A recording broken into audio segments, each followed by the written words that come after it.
Hello అండి. అందరు ఎలా ఉన్నారు? ఈరోజు మనం 8th క్లాస్ లెసన్స్ కవి, రచయిత, ఇతివృత్తం, ప్రక్రియ గురించి చూద్దాము. ఫస్ట్ త్యాగనిరతి.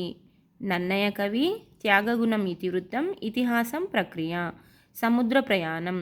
ముద్దు రామకృష్ణయ్య గారు, యాత్రానుభవం, ఇతివృత్తం, యాత్రారచన, ప్రక్రియ. బండారి బసవన్న లెసన్ నేమ్ పాల్కురికి సోమనాథుడు గారు రాశారు. భక్తి తత్పరత, ఇతివృత్తం, ద్విపద, ప్రక్రియ.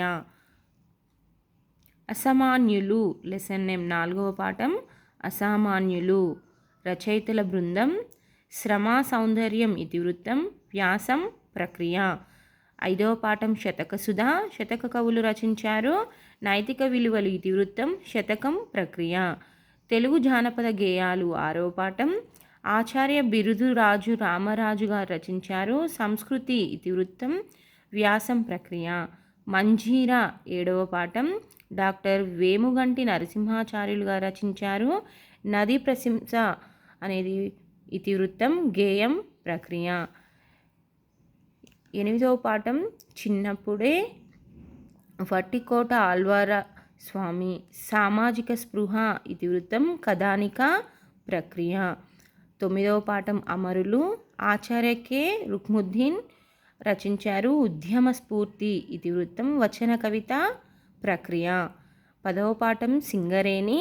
రచయితల బృందం రచించారు. సహజ సంపద, ఇతివృత్తం, వ్యాసము, ప్రక్రియ. కాపు బిడ్డ 11వ పాఠము రంగుల సాయిరెడ్డి రచించారు. రైతు జీవితం, ఇతివృత్తం, కావ్యం, ప్రక్రియ.